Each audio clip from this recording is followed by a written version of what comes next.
आरक्षण।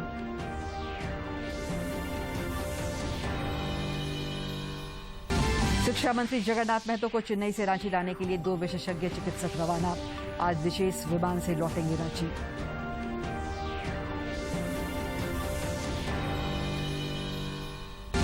और विश्व रक्तदान दिवस आज। मुख्यमंत्री 6 जिलों में ब्लड कंपोनेंट सेपरेटर यूनिट का करेंगे ऑनलाइन शिलान्यास।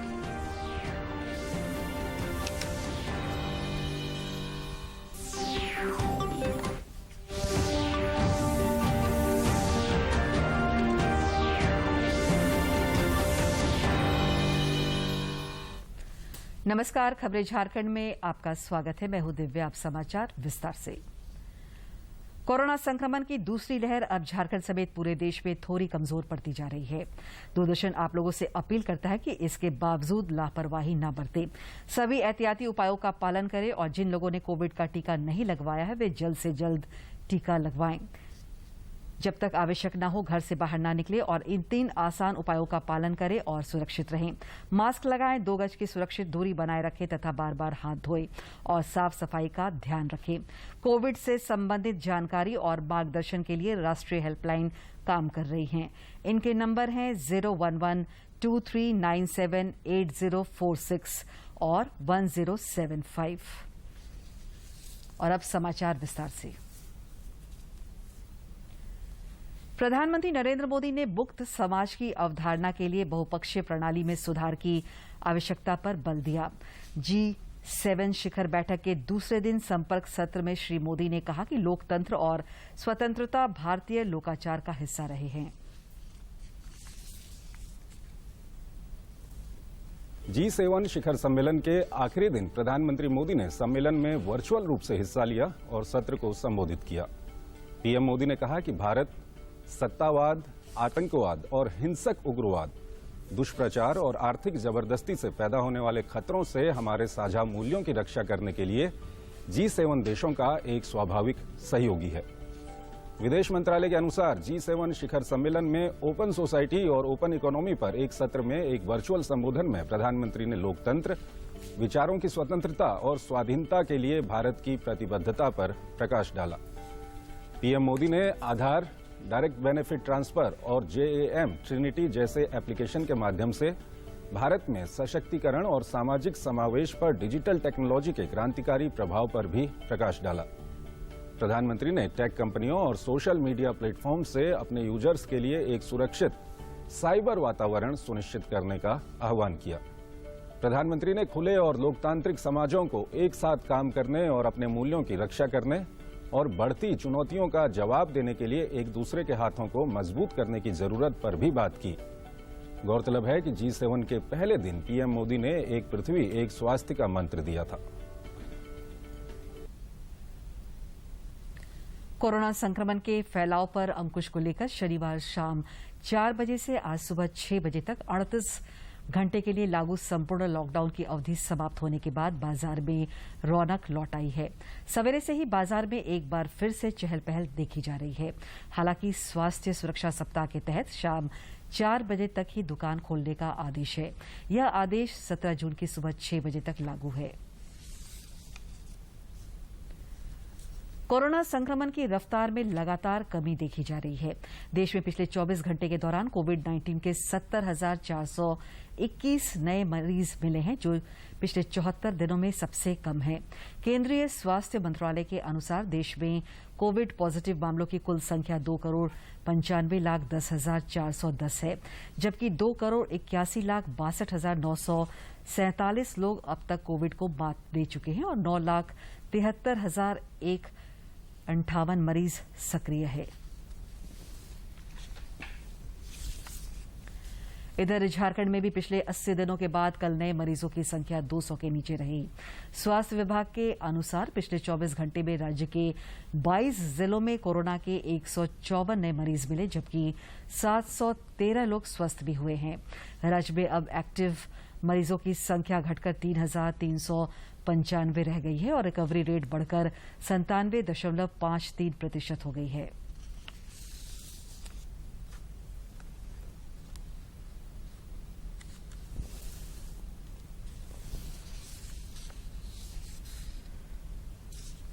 राज्य में अब कोरोना पॉजिटिव पाए गए लोगों को कोविड अस्पताल में भर्ती होना पड़ेगा। अब उन्हें घर में आइसोलेट होने की छूट नहीं मिलेगी। इस संबंध में स्वास्थ्य विभाग के अपर मुख्य सचिव अरुण कुमार सिंह ने सभी उपायुक्तों को निर्देश जारी किया है। अगर विशेष परिस्थिति में होम आइसोलेशन में रहना है तो इसके लिए संबंधित जिले के उपायुक्त से अनुमति लेनी होगी। अनुमति मिलने के बाद ही कोरोना से संक्रमित व्यक्ति का होम आइसोलेशन में इलाज चल सकेगा।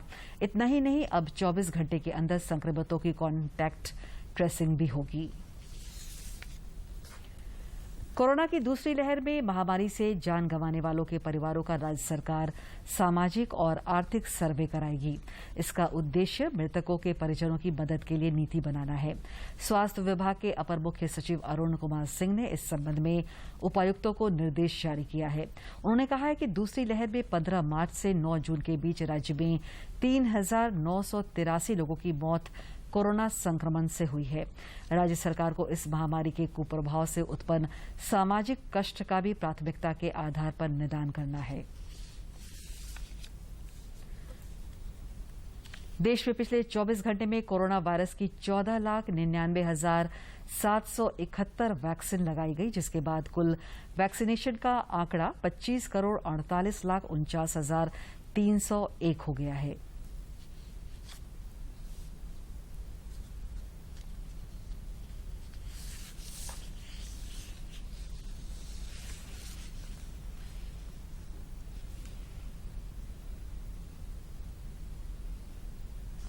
इधर झारखंड में भी टीकाकरण अभियान ने रफ्तार पकड़ ली है। अब तक 50 लाख से अधिक लोगों को कोविड-19 का टीका लगाया गया है। स्वास्थ्य विभाग की ओर से पिछले 3 दिनों में टीकाकरण को लेकर चलाए गए विशेष अभियान में करीब 3 लाख लोगों को टीके दिए गए।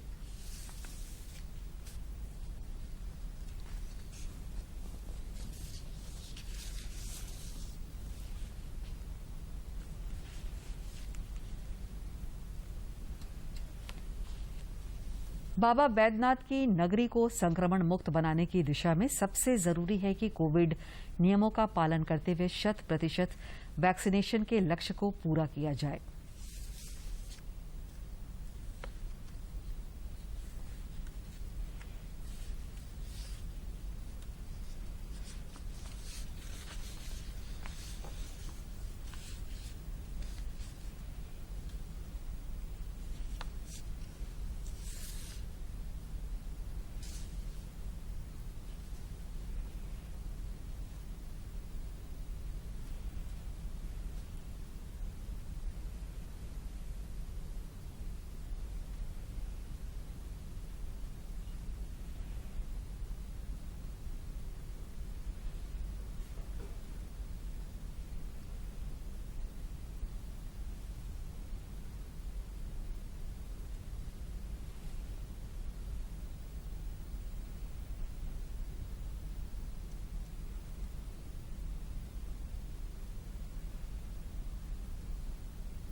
दुमका जिले में कोरोना के टीके को लेकर अनावश्यक भय और भ्रम दूर हो रहा है। कोरोना मुक्त बनाएं। वैक्सीन का दोनों डोज लगवाकर अपनी जिम्मेदारी निभाएं। जी हाँ, बाबा बैद्यनाथ की नगरी को कोरोना मुक्त बनाना है तो आप भी अपना टीकाकरण कर। दुमका जिले में कोरोना के टीके को लेकर अनावश्यक भय और भ्रम दूर हो रहा है। कोरोना से बचाव और इसकी तीसरी लहर को रोकने के लिए लोगों में टीकाकरण को लेकर जागरूकता बढ़ी है। इसका असर टीकाकरण शिविरों में दिख रहा है, जहां लोग टीका लगवाने खुद से आगे आ रहे हैं और दूसरों को भी इसके लिए प्रेरित कर रहे हैं। इनमें बुजुर्ग, युवा, महिला और पुरुष सभी शामिल हैं।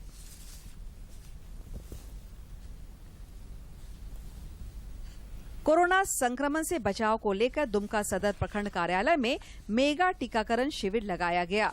शिविर में 770 लोगों ने टीका लगवाया। जिसमें से पहले मैं वैक्सीन लेने से डरता था, लेकिन प्रशासन जाके मेरे घर समझाए बुझाए तो हम लोग आए सदर दुमका में, दुमका सदर में आके वैक्सीन लिए। वैक्सीन लेने से पहले डरते थे, जब प्रशासन हम लोग को समझाया बुझाया है उसके बाद आके हम लोग लिए हैं तो एहसास हुआ है नहीं, कुछ चीज़ का डर नहीं है। और पहले भी मेरा फैमिली ले चुका है और अभी हम लोग लिए हैं और जितना भी फैमिली में है जाके हम लोग समझा बुझा के उसको दिलाएंगे। मेरा नाम धर्मराज मंडल है और गांव माल भंडारो, प्रखंड दुमका सदर। हम लोग पहले कोरोना वैक्सीन से पूरा डर रहे थे, लेकिन प्रशासन के तरफ से हम लोगों को जागरूक किया गया। इसके बाद हम लोग यहाँ प्रखंड स्तर में आके अपना कोविशील्ड वैक्सीन लिए आज, और लेने के बाद महसूस हुआ कि किसी प्रकार का डर शंका है नहीं। शिविर में टीकाकरण को लेकर लोगों को उत्साहित करने और जागरूकता बढ़ाने के लिए विधायक बसंत सोरेन और उपायुक्त राजेश्वरी बी भी पहुंची। सी सोरेन ने लोगों से बिना किसी भय के कोरोना का टीका लगवाने की अपील की। ये जिला प्रशासन की और जनता की जागरूकता का नतीजा है कि आज सब लोग यहाँ खुल करके वैक्सीनेट होने आए हैं, और मेरा निवेदन होगा, मेरा आग्रह होगा उन सभी से कि इस अभियान में बढ़ चढ़ कर हिस्सा लें और समाज को और अपने आप को, अपने परिवार को सुरक्षित रखने। बहरहाल दुमका जिला प्रशासन ज्यादा से ज्यादा लोगों के टीकाकरण के लक्ष्य को पूरा करने में पूरी सक्रियता से जुड़ा है। वहीं लोग भी इसे लेकर जागरूक और उत्साहित हुए हैं। दुमका से आरके नीरद की रिपोर्ट। आईसीएमआर के अनुसार देश में अब तक 37,96,24,000 से अधिक कोविड नमूनों की जांच की गई, जिसमें से कल 14,92,152 कोविड टेस्ट किए गए। शिक्षा मंत्री जगन्नाथ महतो चेन्नई से 237 दिन बाद आज शाम चार्टर्ड विमान से झारखंड वापस लौट आएंगे। चार्टर्ड प्लेन से उन्हें लेने के लिए रिम्स क्रिटिकल केयर के हेड डॉक्टर पीके भट्टाचार्य और मेडिसिन विभाग के डॉक्टर अजीत डुंगनुंग चेन्नई पहुंच गए हैं। वे वहां की मंत्री की सघन जांच करेंगे और संतुष्ट होने के बाद शिक्षा मंत्री को अपनी देखरेख में चार्टर्ड प्लेन से लेकर रांची लौटेंगे। गौरतलब है कि पिछले वर्ष सितंबर महीने में श्री महतो कोरोना संक्रमित हुए थे और तबियत बिगड़ने के बाद उन्हें 19 अक्टूबर को चिकित्सकों की देखरेख में एयर एम्बुलेंस से चेन्नई भेजा गया था। चेन्नई स्थित एमजीएम में मंत्री का कोरोना संक्रमण से खराब फेफड़ा को ट्रांसप्लांट किया गया है। कोरोना संक्रमण की रफ्तार भले ही अब धीमी पड़ गई है, लेकिन मदद करने वालों के हौसले अभी भी पूरी तरह से बुलंद है। कई ऐसे सामाजिक संगठन हैं जिनके द्वारा अभी भी लगातार सेवा कार्य किया जा रहा है। रांची के युवाओं द्वारा बनाया गया झारखंड क्रिश्चियन एसोसिएशन नाम से एक सामाजिक संगठन बनाया गया। इस संगठन द्वारा कोरोना संक्रमण और लॉकडाउन के दौरान रांची के विभिन्न इलाकों में भोजन, कच्चा राशन और बच्चों के लिए पाठ्य सामग्रियों का वितरण लगातार किया जा रहा है। संगठन के विकास तिर्की बताते हैं कि 2 सालों से लगातार कोरोना काल में लोगों तक मदद पहुंचाई जा रही है। कोविड में हम लोग ने JCYA टीम होकर लोगों की मदद करना शुरुआत की। शुरू के दिनों में हम लोग बहुत कम लोगों को मदद दे पाते थे, क्योंकि हम लोग उतने सक्षम नहीं है, लेकिन हम लोगों ने लोगों के नाम पर हाथ फैलाना शुरू किया। अपने जितने भी दोस्त हैं जो कहीं भी जॉब करते हैं, और धीरे धीरे जब हमारी JCYA की सोच लोगों तक पहुंची, लोगों ने मदद करना शुरू किया। संगठन के एक सदस्य कुलदीप तिर्की बताते हैं कि शुरुआती दौर में कुछ मुश्किलें भी आती थी, लेकिन जैसे जैसे लोग जुड़ते गए, मदद के लिए कारवां बनता गया। बड़ा कोरोना का जो प्रकोप तेजी से झारखंड राज्य में फैला, काफी लोग इसकी चपेट में आए।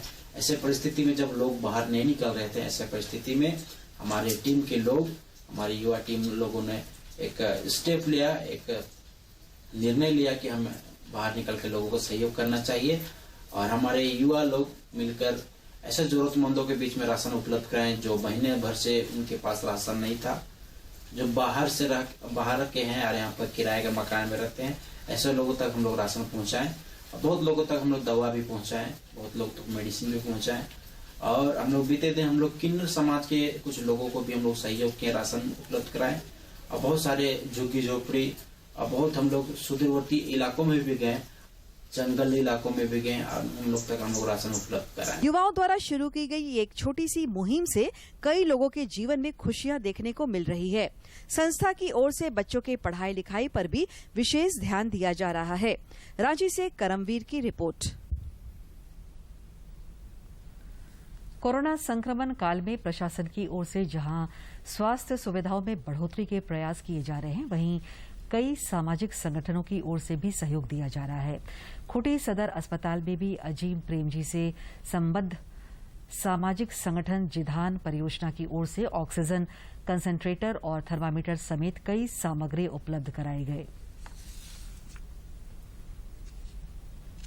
खूंटी में सामाजिक संस्था जिधान परियोजना की ओर से उपलब्ध कराई गई सामग्रियों का वितरण विभिन्न गांवों में किया गया।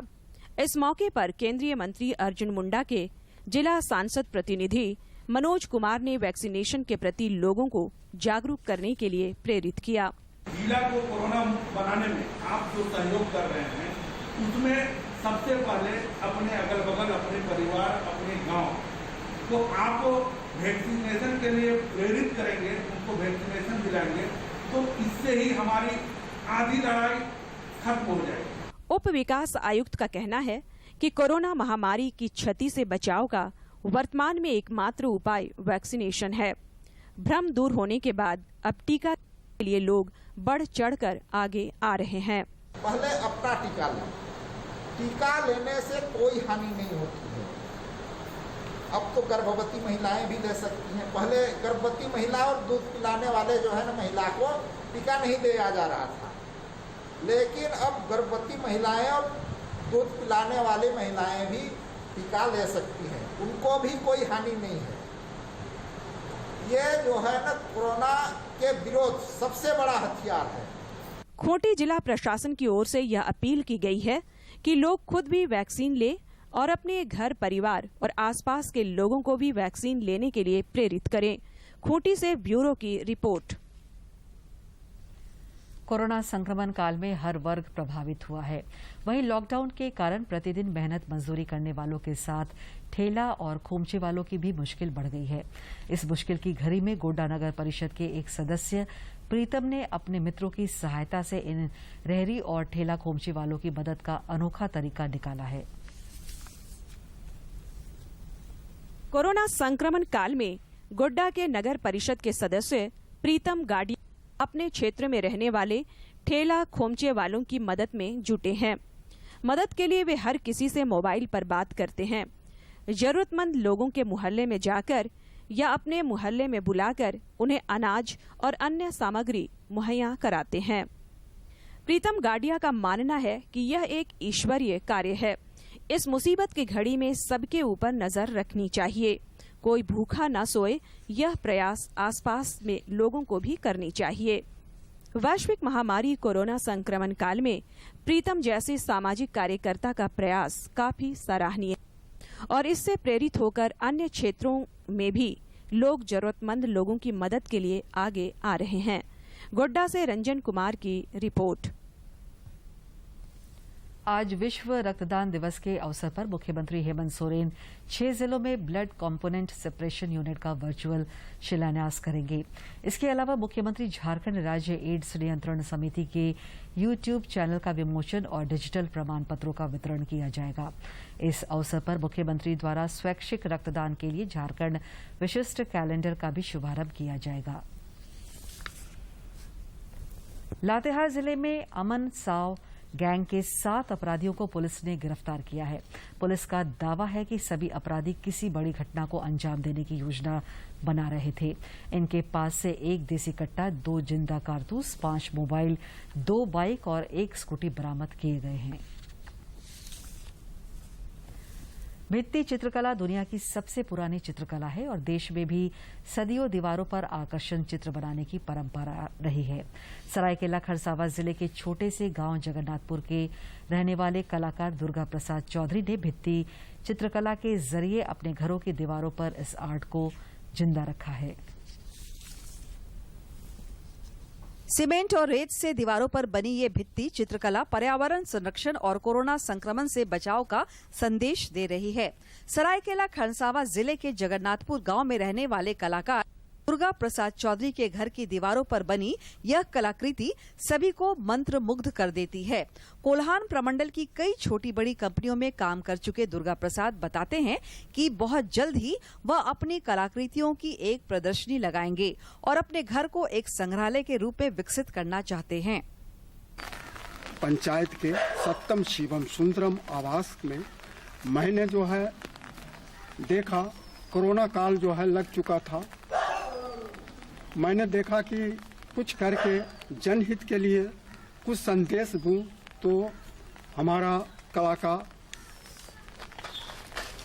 कुछ काम आ सके।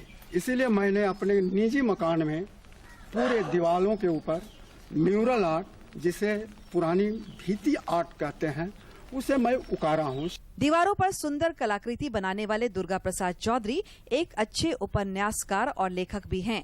इस कोरोना संकट काल में इन्होंने एक कोरोना चालीसा भी खुद से लिखी है, जिसे यह देश के प्रधानमंत्री को सौंपना चाहते हैं। सरकार से मैं दूरदर्शन से अपील करना चाहता हूँ कि मुझे भविष्य में निजी आवास को म्यूरल आर्ट का जनहित के लिए मैं आपका म्यूजियम के तौर पर जनहित में जारी करना चाहता हूं। दुर्गा प्रसाद की पत्नी सुमित्रा देवी कहती हैं कि इनके पति 74 उम्र में भी 8 घंटे तक रोजाना कड़ी मेहनत कर अपनी कला के बेहतरीन नमूने को मूर्त रूप देने का काम करते हैं। मेरा नाम सुमित्रा देवी है। मेरा हस्बैंड सेल से रिटायर है, 2008 में रिटायर किया है। उसके बाद से एक कार्य में लग गए हैं, रेत व बालू सीमेंट से अपने हाथों से सब कर रहे हैं। आज वह लोगों के लिए प्रेरणादायक साबित हो रहा है। ग्रामीण क्षेत्र होने के बावजूद लोग इनके कलाकृतियों से बेहद प्रभावित होते हैं। स्थानीय लोग इनके घर पर आकर बनाए गए बेहतरीन कलाकृतियों को निहारते हैं और उसमें छुपे संदेश को भी प्राप्त करते हैं। मेरी नानी का घर है, तो मेरी नानी ने मुझे बताया कि यहाँ पे एक ऐसा घर है जहाँ पे इस तरह के पेंटिंग्स ये सब बने हुए हैं। तो मुझे बहुत अच्छा लगा, तो मैं वही देखने रांची से आई कि आखिर ये है कैसा। तो फिर मैंने जब देखा तो मुझे बहुत अच्छा लगा। निश्चित तौर पर कला के प्रति इस कलाकार का यह समर्पण काबिले तारीफ है, जो बिना किसी शोहरत, ग्लैमर और चकाचौंध के अपने कला के दुनिया में लगातार आगे बढ़ रहा है। सराय सावा से अनूप मिश्रा की रिपोर्ट। झारखंड में मानसून सक्रिय हो गया है। राजधानी रांची सहित राज्य के अधिकतर हिस्सों में हुई बारिश से तापमान में गिरावट के साथ लोगों को गर्मी से राहत मिली है। मौसम विभाग के अनुसार राज्य में सबसे पहले मानसून धनबाद में दस्तक दी है। रांची स्थित मौसम विज्ञान केंद्र के वैज्ञानिक अभिषेक आनंद ने बताया कि अगले 24 घंटे में राज्य में मानसून पूर्ण रूप से सक्रिय हो जाएगा।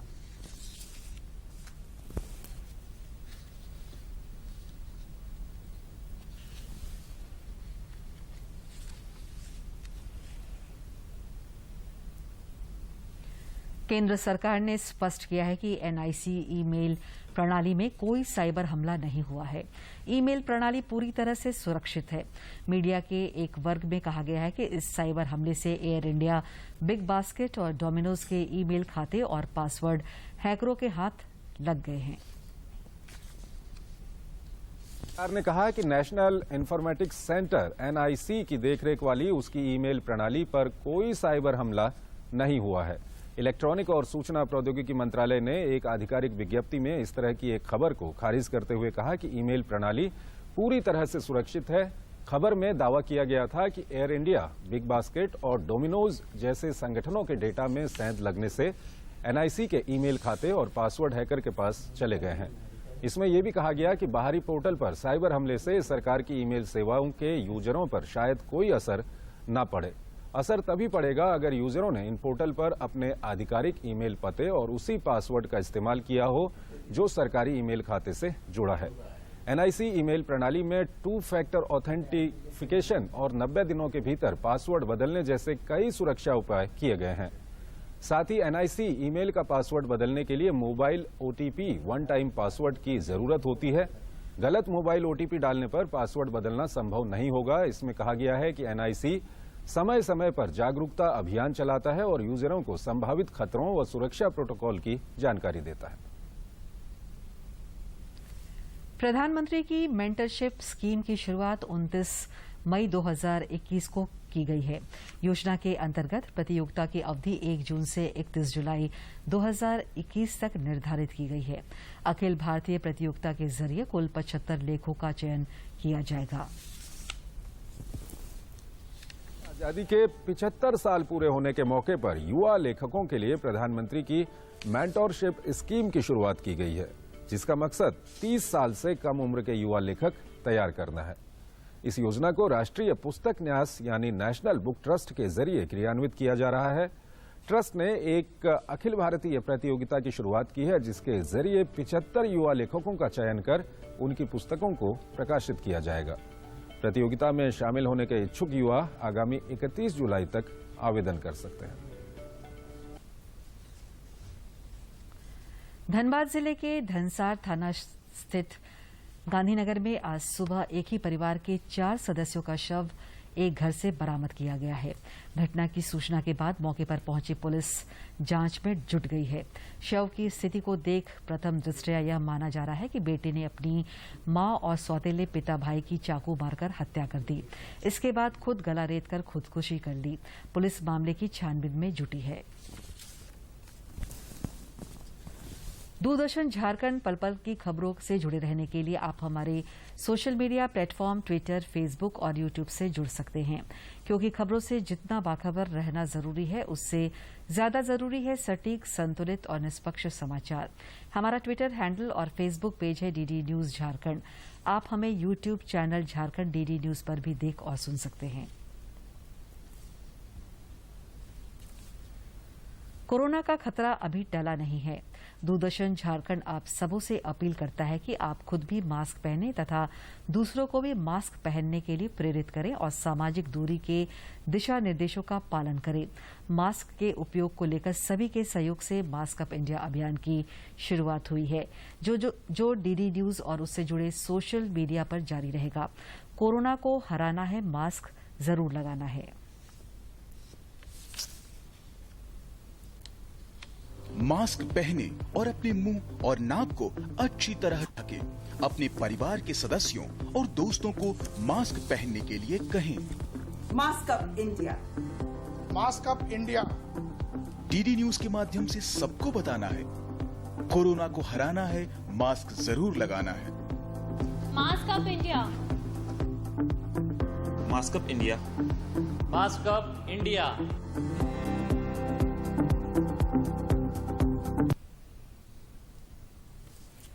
अंत में मुख्य समाचार एक बार फिर। झारखंड में पिछले 38 घंटे के संपूर्ण लॉकडाउन के बाद बाजार में दिख रही चहल पहल। शाम 4 बजे तक खुली रहेगी दुकानें।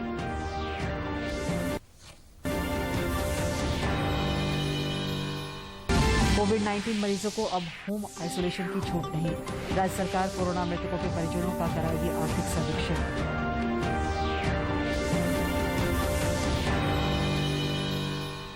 शिक्षा मंत्री जगन्नाथ महतो को चेन्नई से रांची लाने के लिए 2 विशेषज्ञ चिकित्सक रवाना। आज विशेष विमान से लौटेंगे रांची।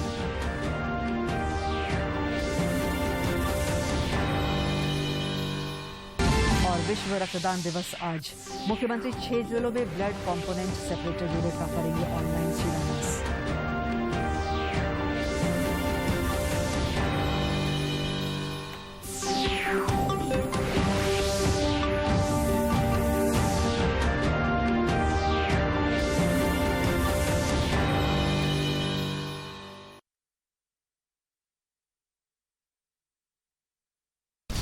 बिजी शेड्यूल के अलावा इनसे समय निकाल कर मैं इनके पास बात करते हैं, पर्यावरण की बात करते हैं। जी, हमारा पर्यावरण हरा भरा रहे, स्वच्छ रहे, सुंदर रहे। जी, इसके लिए आप व्यक्तिगत रूप से क्या प्रयास करते हैं? व्यक्तिगत रूप से चूंकि हमारे यहाँ जो ब्लॉक लेवल पे जो होता है, ब्लॉक लेवल पे हमारे यहाँ जितने भी कृषक मित्र वगैरह हैं, इनको एक मोटिवेट करना, अपने गांव में, अपने समाज के अंदर जितने भी जगह हैं उनमें जैसे पर्यावरण दिवस के दिन वृक्षारोपण, कहीं ना कहीं जो हम लोग डेली वृक्षारोपण करते हैं उससे ज़्यादा पर्यावरण दिवस के दिन वृक्षारोपण में एक सिग्निफिकेंट बढ़ोतरी दर्ज की जाती है। तो हम लोग चाहते हैं, हम लोग ये मोटिवेट करते हैं कि ये सिग्निफिकेंट बढ़ोतरी सिर्फ पर्यावरण दिवस के दिन न दर्ज किया जाए, बल्कि डेली हम अपने मन में एक संकल्प लें कि हमें इतने पौधे लगाने हैं। इसके अलावा हमारे आसपास जो गंदगी है उनके लिए हमारे जो सरकारी संस्थान, जिनके भी हम लोग इनको हेल्पलाइन देते हैं और लोगों को बताते हैं, जो भी सरकारी नगर निगम के अनुसार जहां भी कचड़े वगैरह हैं उनको रख रखाव